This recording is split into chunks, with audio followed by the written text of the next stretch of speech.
Coming up on Bloom, we're talking all things healthy love, sex, and relationships. The more time you spend with one another, the better the communication, the better the trust, the better the social support that you can give one another. That's just time together, right? There's really nothing that can replace that.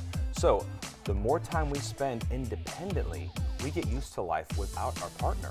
And later, we'll tell you about a cutting-edge way to improve your vision. Plus, how Bloom's internship program launches students to new heights. We'll have all that and more as Bloom, presented by Lifeguard Imaging, starts now.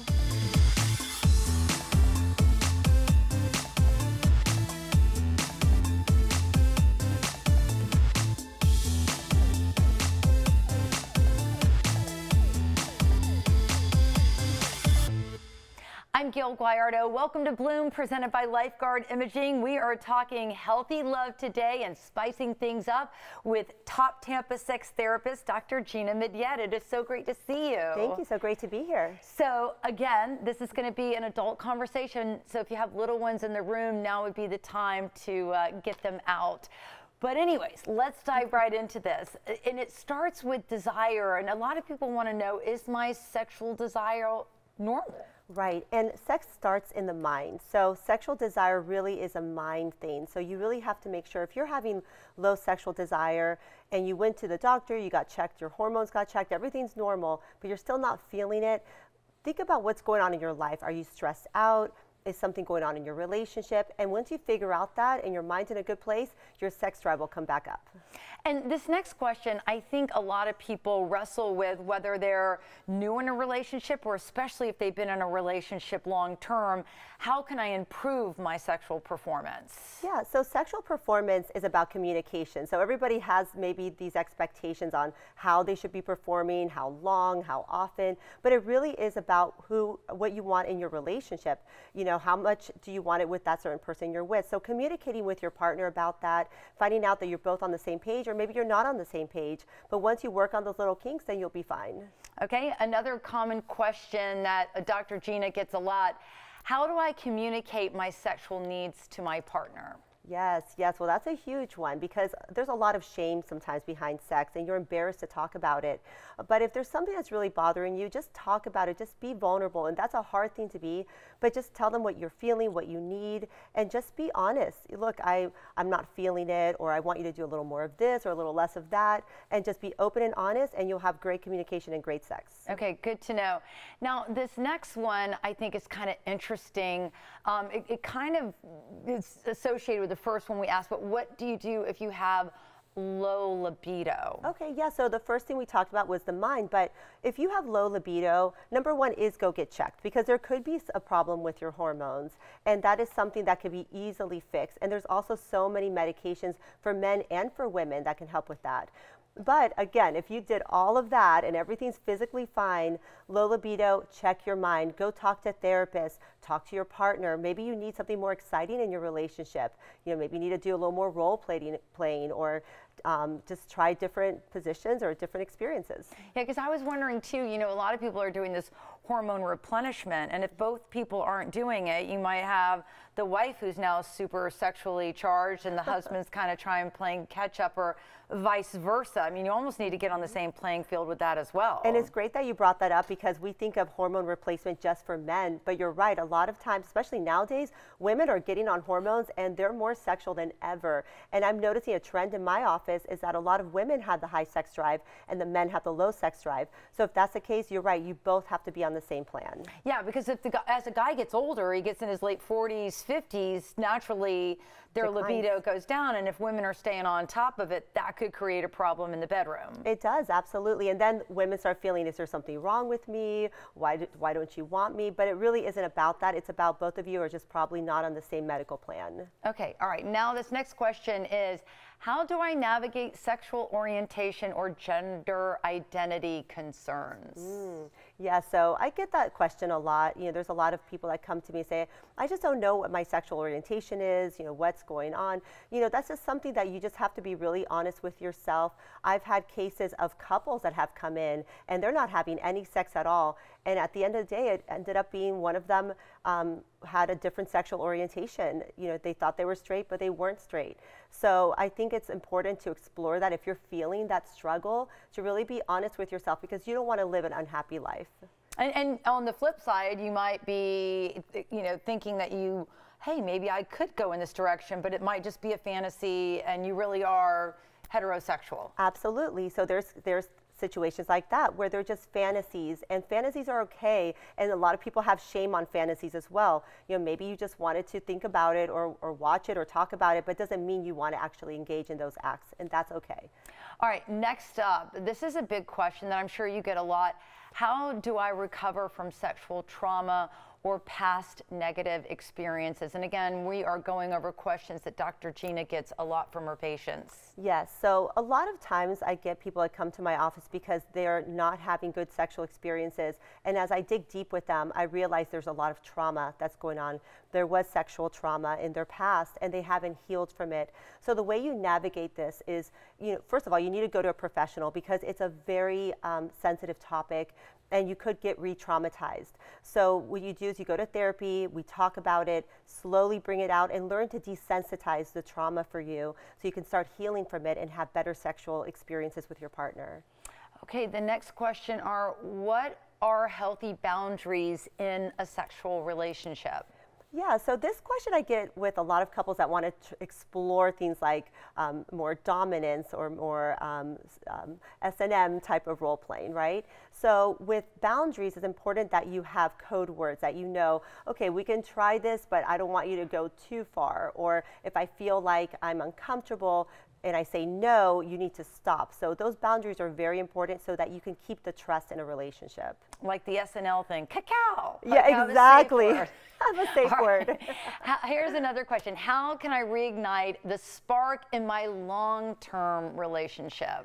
Yeah, so relationships, they'll get boring after a while. Once you're with the same person for years and years and years, it can get a little boring, so you need to spice it up. So what do? Try new things.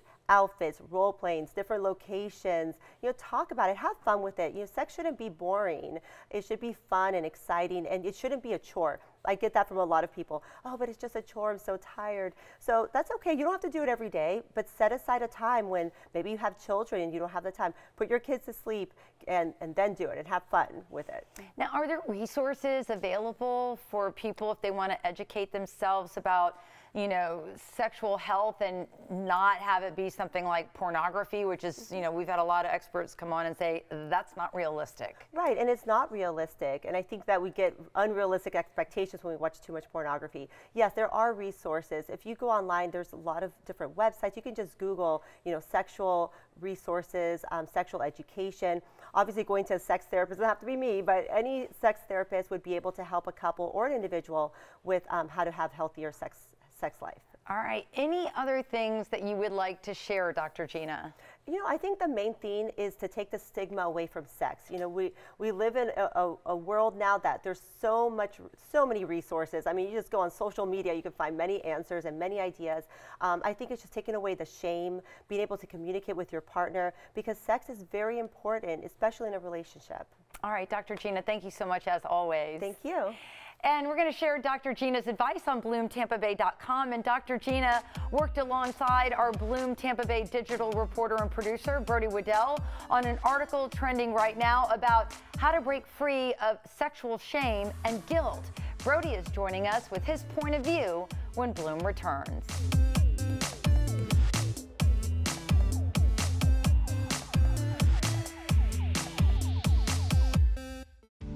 You're watching Bloom, presented by Lifeguard Imaging, saving lives through early detection. Call now 813-582-5222 to schedule your scan today.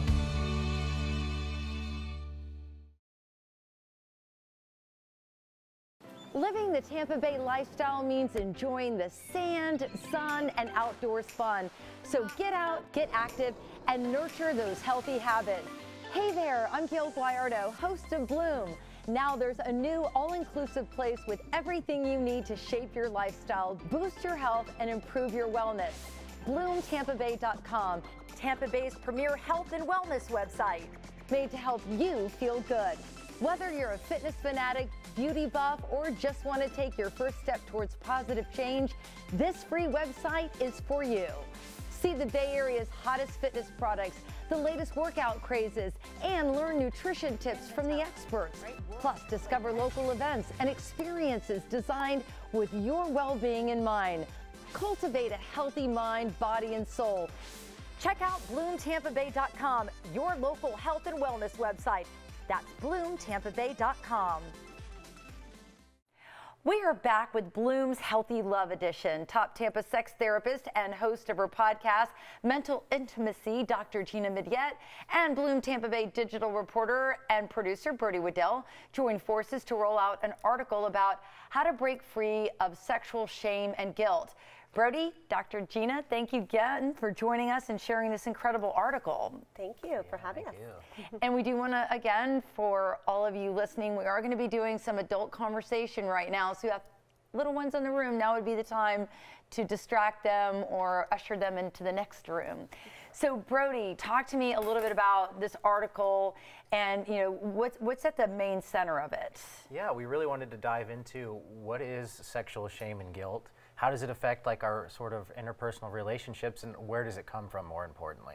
All right, and so what did you share with Brody? Yeah, so sexual shame and guilt, that is something that's so common that I'm seeing in couples and in individuals that come in to see me. And it's really a place of just discomfort, of not wanting to talk about sex. Like, why am I not able to have healthy sexual relationships with people? And it's really exploring, where does that shame and where does that guilt come from? And it can come from many different places. It could start as early onset childhood. Yeah, it's really interesting, and you wouldn't think that this would be a place that they would talk about sex, but at church they went through a whole relationship series. And one of the things that they talked about is that early on, you know, in a lot of places of worship, you're taught sex is bad, sex is bad, sex is bad, it's not good, it's not good, no, no, no, no, no, no, no. And then, you know, by not talking about it openly and honestly with youth at an early age, they can have a warped sense of what's going on. Right, right. So there's a difference between wait to have sex when you get married, then sex is bad. And I feel, at least in my culture, when I was little in the Catholic Church, I was definitely told sex is bad, sex is bad. And I always had that called the Catholic guilt, right? Yeah. Same. Yeah. I was raised in the Catholic Church too. Right. And so is that something that you, as you did more research for your article, was that one of the things that stands out? Yeah, absolutely. It all seems to go back to childhood, and it's so fascinating to me that almost like most of us, I feel like, have issues from childhood that we're still sort of holding on to, especially when it comes to sex.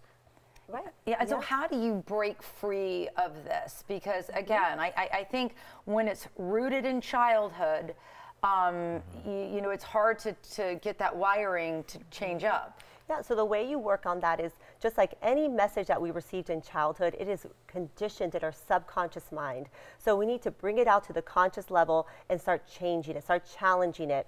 So our brains need evidence. I always tell people, give it some evidence. Why is sex not bad? So start teaching yourself every time you have a good experience, an intimate experience. Maybe instead of saying, oh, sex, maybe use the word intimacy. You know, find different ways to reframe sex for you so that you could tell your subconscious mind, that wasn't bad, and tap it in so you can release that shame. Okay, and what are some other places that you found in researching your article that this is rooted in? Well, your early relationships as well. I feel like if it's not like trauma from like growing up or abuse, really negative experiences with your early relationships, I feel like, can cause a lot of those issues, right? Absolutely. You know, think about it. If you had a boyfriend in 8th grade and he, you know, you guys kissed or something like that and it was a bad experience and then he dumps you. Now you're, maybe as a young girl, you thought, oh, there's something wrong with me. I was a bad girl, and you shame yourself. So absolutely, early relationships can definitely leave those imprints in your mind. And again, breaking free from them by having new experiences, because I always say you can't erase your past, but you can replace it with new things and new experiences. You know, you guys have both touched on, and at the top of the show, Dr. Gina, you touched on this as well, you know, that sexual trauma can play a big role in this, and I think it's far more prevalent than people think. Yeah, and a lot of people are holding that inside them, and they're not talking about it. Because again, the shame behind sexual trauma, it's embarrassing to talk about. It's, you know, there's certain types of traumas that are a little easier maybe to talk about, but sex, nobody wants to talk about that. So it's definitely learning to release that from your mind. And then I know something that was important to you to get out to your readers, Brody, is, you know, ways to overcome this. Yeah, how do you deal with it? What do you do? Besides, like, because it takes an amazing amount of emotional intelligence to even be able to articulate to someone why you have these issues. And so, like, yes, speaking to a professional like you, like, what sorts of other ways do you find that people can do on their own? Let's say not everyone can go to a therapist. Like, what are our options? Well, number one, like you said, I think it's just even programs like this to let people know, like, don't be afraid to talk about it or to at least explore it. Like you said, maybe you can't talk to a therapist, but then you can go online, listen to podcasts. There's so many resources. Go on YouTube and listen to different therapists talk upon the topic. But number one is vulnerability and just having insight. I love it. Guys, thank you so much for this. And what we're going to do is share this story on bloomtampabay.com. And we're super thrilled. Dr. Gina joined us on our podcast, The Bloom Health Club, in the WFLA Now Streaming Center to continue this incredible conversation. You can stream the full episode anytime on Spotify, YouTube, and Apple Podcasts. We'll be back with more Bloom right after this. You're watching Bloom, presented by Lifeguard Imaging, saving lives through early detection. Call now 813-582-5222 to schedule your scan today.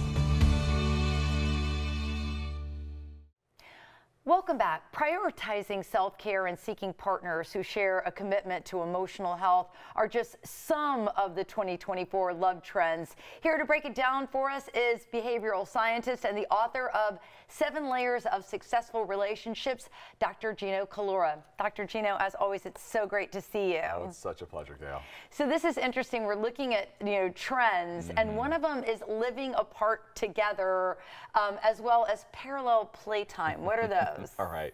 So living apart together, right? So imagine having a full-blown committed relationship. You love your partner so much, but you all do not cohabitate. So you have 2 separate households, 2 separate residences, right?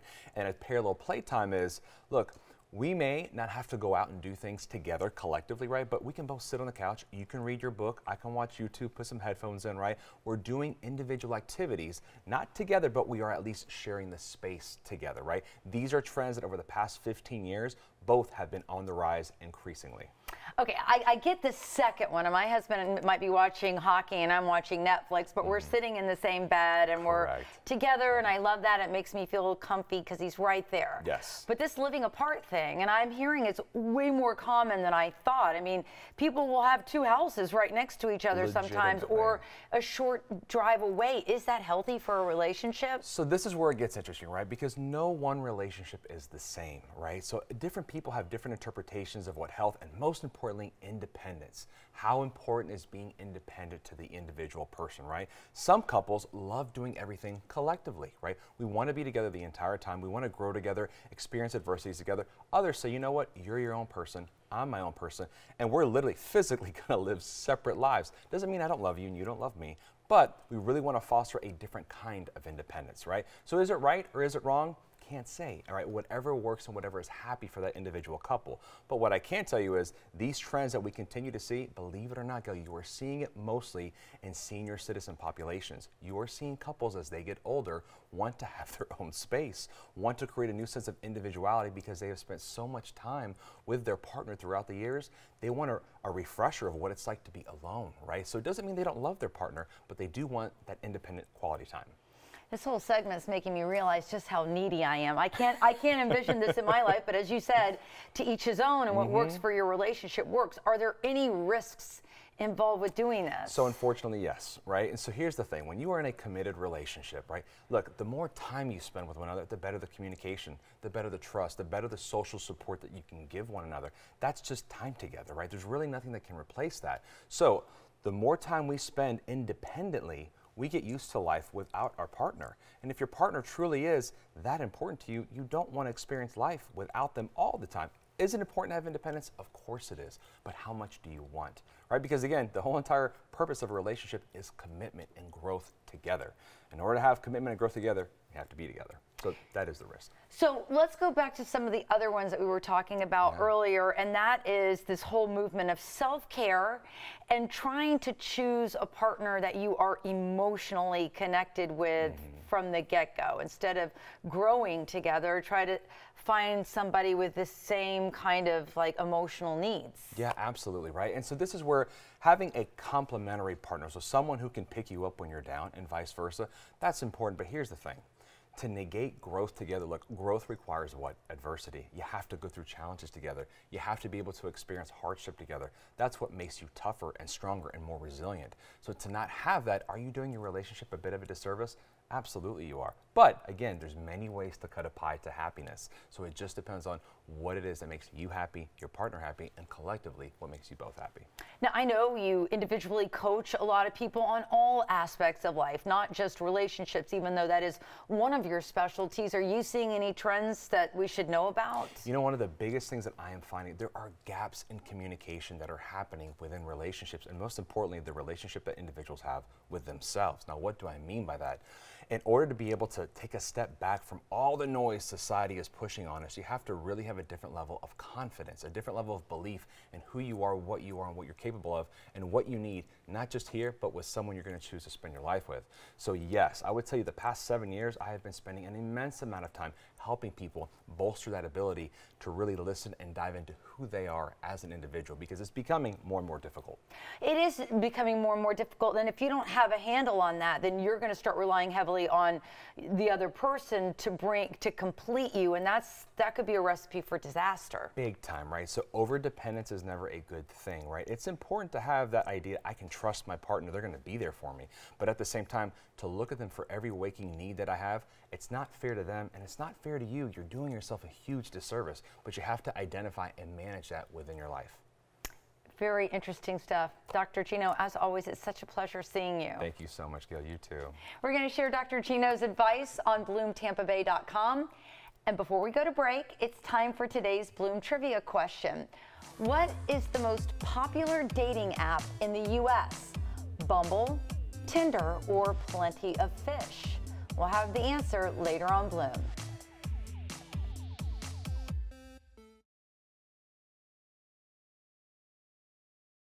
The following portion of Bloom is sponsored by Newsome Eye.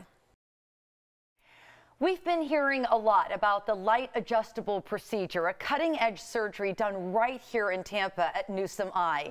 It's the first and only lens that can be customized after cataract surgery. Joining us now is Newsome Eye cataract refractive and glaucoma surgeon, Dr. Brian Szabo, along with American entrepreneur, business executive, and original shark on Shark Tank, Kevin Harrington. Welcome to Bloom, guys. Hey, Gayle, how you doing? Great to be here. Thank you. Great to have you. So, Dr. Szabo, we'll start with you. How is the light adjustable lens different from other lenses, and who's a good candidate for this? So the biggest thing with this lens, it's the only lens, like you said, it can be adjusted after cataract surgery. So the coolest thing about it is I can put it in a patient's eye, and then they can go home and they can test drive their vision.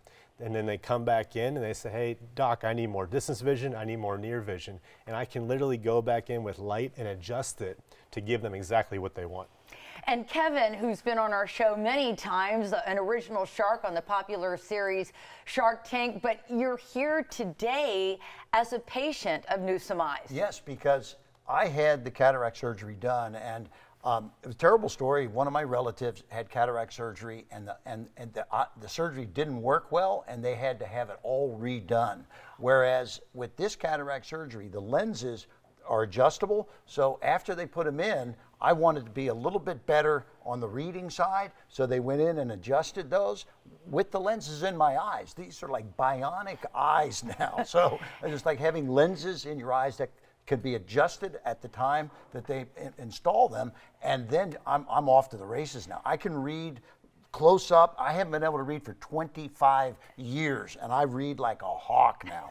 It's unbelievable. That is incredible, and we always joke that Kevin really is like a shark. He's always moving, even when he's sleeping, and for you, this must be a game changer. Well, you know, I get a lot of pitches. I'm reading financial documents, and so to be able to not need glasses, distance, I don't need glasses for distance anymore. I had distance glasses, reading glasses. They're all gone, and I am in beautiful shape. And I found out the reason I chose Newsom is because when I did the research on the company, my eye doctor actually referred me to a competitor of theirs because they said, Dr. Newsom, Dr. Szabo, they have developed the most sophisticated technology in cataract surgery to be able to change the vision. And so I found out Dr. Newsom 12 years ago had been with the FDA developing this whole protocol for all this. So he is the guy in this business. They have done more surgeries in this world than anybody else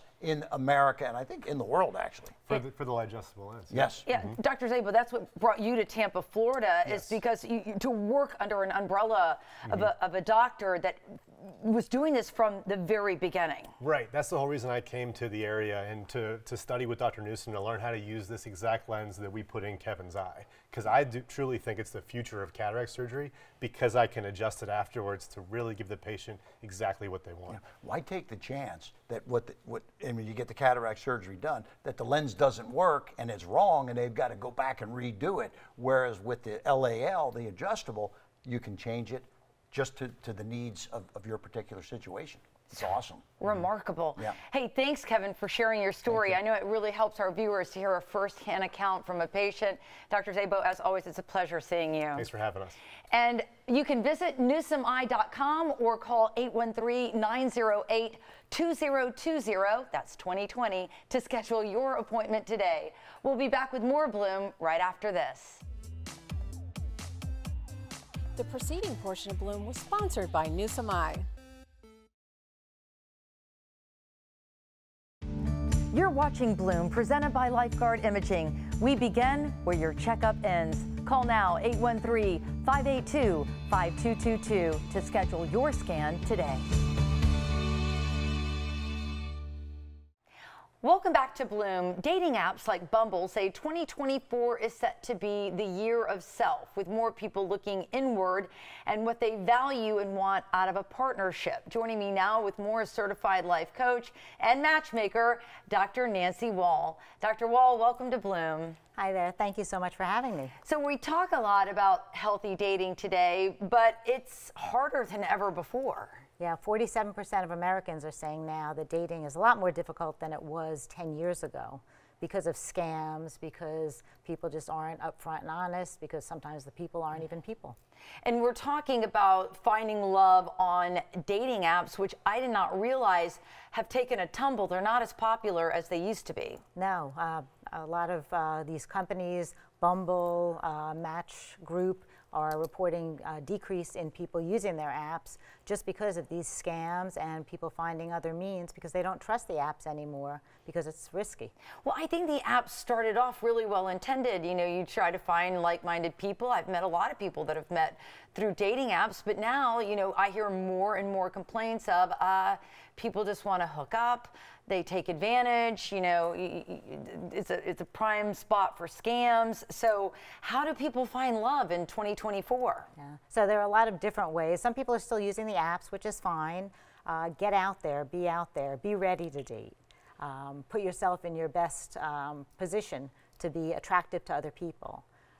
Volunteer, take classes in things that you're interested in. Tell all your friends, family members, people you meet that you're interested in meeting somebody. Be open and transparent, and it only takes one person.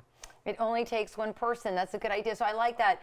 You know, you put yourself out there, find places to be where you might meet like-minded people. Any other advice? Like when you say be ready to date, what do you mean by that? Are you healed from your past relationship?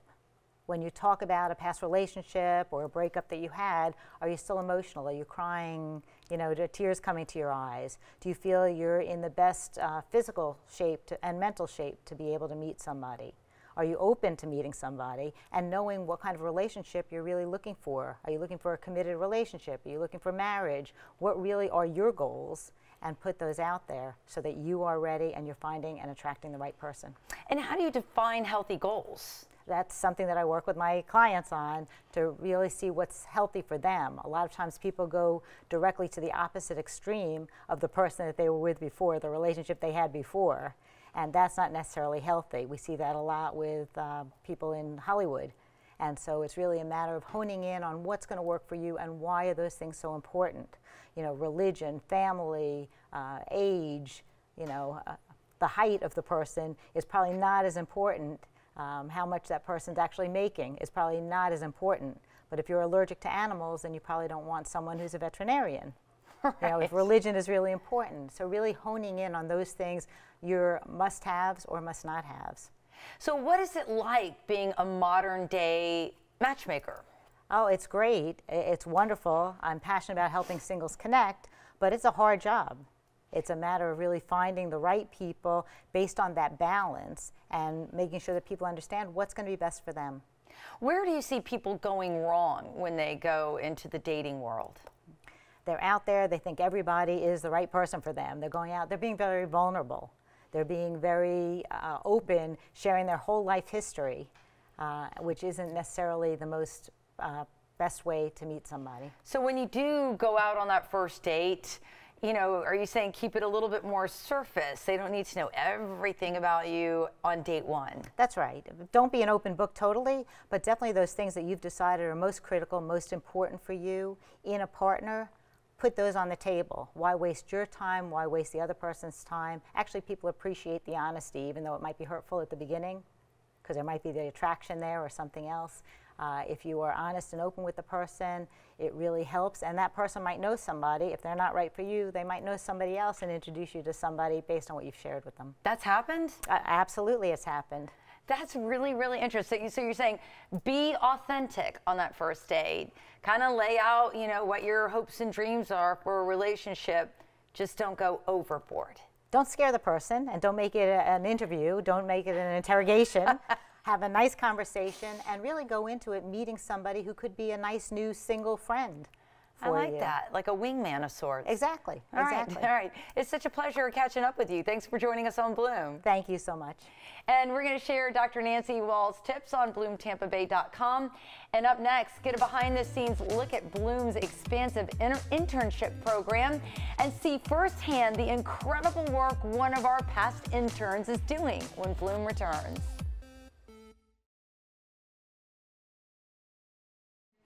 Welcome back. The Bloom team is big on helping our youth blossom. Our internship program draws in some of the top up-and-coming talent in the industry, and we work tirelessly to help them thrive through hands-on experiences both out in the studio and out in the field. So we wanted to brag a little bit about one of our recent interns, Christian Andrade, who's out there slaying it, and we could not be more proud of him. Christian shot and edited together this story about kids living a ninja life. Take a look. That's Austin Dale. He's been training here at Oconee Ninja World for over 2 years now. I usually just say it's like gymnastics without rules, or something like that. Freestyle tumbling. Austin constantly puts in the work, always perfecting his craft. And since he's first started training for ninja, he's come a very long way. I've definitely become more physically fit. Fitness is crucial in a sport like ninja, a sport with such a wide variety of skills and movements. Like people jumping over obstacles, doing kicks, flips, back flips, you name it, just acrobatic things, you know. And that's exactly what the little ninjas at Oconee Ninja World love so much about the sport. The TV show American Ninja Warrior first aired in December of 2009. Since then, the Ninja Guide website claims that nearly 400 ninja gyms just like this one have popped up around the U.S. The sport is growing like crazy. I mean, I'd compare it to pickleball or frisbee golf and how fast this sport is gaining traction. And just like frisbee golf or pickleball, you don't have to be a 5-star athlete if you just want to try out ninja. Go, go, go! It's for everyone, no matter your size, no matter your height, no matter anything. But just like anything else in life, if you want to really excel, it takes a whole lot more than just showing up. There's definitely a lot of like explosive power you need. A lot of technique is very necessary. So I think those are like the big things you need. But whether your kids want to be the next American Ninja Warrior, or if they just want to have a good time, there's still plenty of benefits that the sport of ninja provides. So for at least for my kids that I teach come across, I know that it is motivational for them. And at the end of the day, who wouldn't want to be able to say that I'm a ninja? Nicely done. And joining me now is up-and-coming reporter and TV talent and University of Georgia student journalist Christian Andrade. Christian, what a great story. It is so good to see you. Thank you, Gayle. Good to see you too. So I know you're coming to us live from one of your classes at the University of Georgia, where I'm sure all of your fellow classmates are so proud of you. Congratulations on winning the 2024 Innovator of the Year Award. Oh, thank you so much, Gayle. So Christian, tell me more about the sport of ninja and why you were so passionate about sharing this story. Yeah, so I was really passionate about sharing this story just because ninja's a fairly new sport, as you heard. And I really feel like it's going to be taken over. It actually might be in the next up-and-coming Olympics as obstacle racing. So I just felt like that was a pretty newsworthy story. And I'm actually a coach at Oconee Ninja World, so I'm pretty passionate about it myself, too. So I wanted to get the word out there. And in addition to being a ninja, and I'm so glad you are getting the word out about it because, you know, the popular TV show American Ninja, and then now there's little ninjas up and coming through the ranks, but you're also very, very skilled at boxing as well. Yes, ma'am, of course. I'm the current two-time state champ in Georgia and also the Southeast regional champ in the Southeast of the United States. So that yeah, is nice. That's one of my passions. Now we got some pictures of you there, man. You are a jack of all trades, that's for sure. Is there anything that Christian can't do? And some other fun pictures that we want to share with our viewers. You got to go on the set of Good Morning America, The View, The Today Show. I mean, you were rubbing elbows with all the top dogs. Yeah, that's me with Robin Roberts right there. Yeah. There's Michael Strahan. They good people. They're real good people. So tell me, what is next for you besides, you know, being a ninja, boxing, hanging out with network TV talent? Okay, I could go ahead and tell you my vision. I think I may have already told you this, Gayle, but I'll go ahead and let everyone else know. So after college, I'm going to be a reporter for a little bit, and that's how I'm going to build up my brand, build up my name for boxing. And then I'm going to become the lightweight champion of the world and do that for a little bit.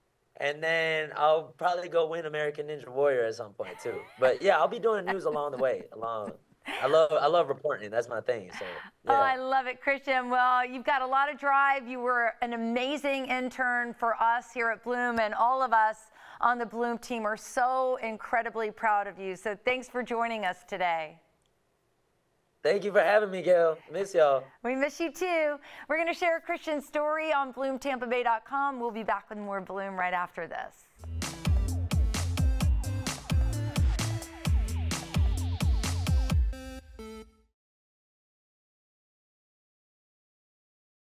The following portion of Bloom is sponsored by Glaukos Corporation.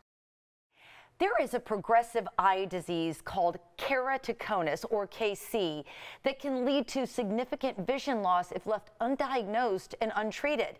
And unfortunately, KC is often underdiagnosed, so it's important to stay on top of your vision health. Joining us now with the top things you need to know is board-certified ophthalmologist and cornea specialist, Dr. Neil Desine. Dr. Neil Desine, welcome to Bloom. Thank you so much for having me. So let's talk about the importance of having good vision care to begin with. Sure, our eyes are so important to us. Our sense of vision is the most important sense for most of us. And so good regular eye care and attention is important for every stage in life, including our younger patients. And one of those conditions that we look for is keratoconus, that unfortunately can be a relatively sneaky disease. It affects the clear part of the eye, the dome-shaped clear windshield of the eye, the cornea. And this condition is really defined by a weakening or a warping of that clear cornea into a rather distorted shape. And so patients may begin to notice that their vision is changing, getting progressively worse. Their eye care doctor may not be able to correct their vision to perfect 20/20 vision any longer with glasses. Then eventually they can't get corrected with contact lenses. And so we want to catch this condition early enough so that it can be treated appropriately.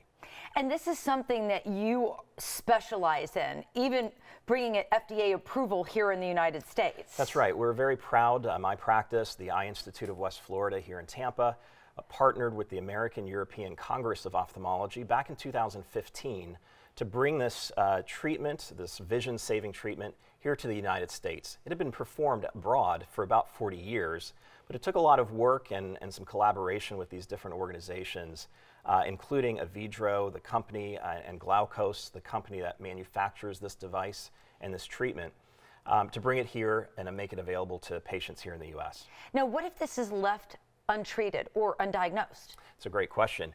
If this were not to be caught early enough, patients will not have correctable vision and not functional vision until they get a corneal transplant. And I certainly specialize in doing corneal transplants. We're quite good at them. The techniques have certainly improved over the years. But the best corneal transplant I've ever done, or any surgeon has ever done, is the one that was not needed in the first place. And so if we can catch these patients with keratoconus and early signs of keratoconus soon enough at a milder stage, collagen cross-linking, this treatment that is now FDA approved since 2016, can help them stop the progression and halt the progression of that condition, making it easier to get corrected to perfect 20/20 vision with glasses or contacts, and help them avoid the need for that corneal transplant procedure. And I think that just drives home the message that you're available for patients of all ages. So the sooner you start getting these regular eye exams and get on top of your eye health, the better you are. Absolutely. This treatment uniquely is a very simple treatment. It takes under an hour to do. It's a more boring treatment, as I tell my patients, than anything else. It's not painful, and it only needs to be uniquely done one time per eye per lifetime. And so if we catch these patients early enough and they come in and be screened and we do the collagen cross-linking treatment, they can avoid further vision problems down the road. Doctor, thank you so much. This has been fascinating to learn about. My pleasure. And to learn more about this, including symptoms, treatment options, and how to find a doctor, visit livingwithkc.com. We'll be back with more Bloom right after this. The preceding portion of Bloom was sponsored by Glaukos Corporation. It's time for today's Bloom trivia question. What is the most popular dating app in the U.S.? Bumble, Tinder, or Plenty of Fish? The answer is kind of tricky because according to Statista Consumer Insights, Bumble and Tinder are tied at 38% each, with Plenty of Fish coming in at third place. Plenty of Fish, a Christian-based app, tends to be more popular with daters over 30, especially those in their late 40s to early 50s. Well, thank you so much for tuning into Bloom today. You can catch Bloom anytime by following us on social media. We're on all major platforms, so get a behind-the-scenes look at all of the innovative breakthrough health and wellness conversations and incredible guests that we have right here on Bloom. And don't forget to check out our podcast, The Bloom Health Club. You can catch it live on Facebook and YouTube on Mondays at 2 p.m. We take a deep dive and have extended conversations with some of the top guests that we have right here on Bloom. Of course, you can stream episodes anytime on Spotify, YouTube, and Apple Podcasts. Well, we hope you'll tune in again on the next Bloom presented by Lifeguard Imaging. We're celebrating National Nutrition Month with double certified nutritionist Martha Van Camp, who is joining us to bust some of the top nutrition myths. And the author of You Can't Outrun Your Fork, Dr. Anya Zaghetti, is joining us in the Bloom Kitchen. So stay healthy, everyone, and I will see you on the next Bloom. Content segments during Bloom were paid for by Newsom Eye and Glaukos Corporation. Call now 813-582-5222 to schedule your scan today.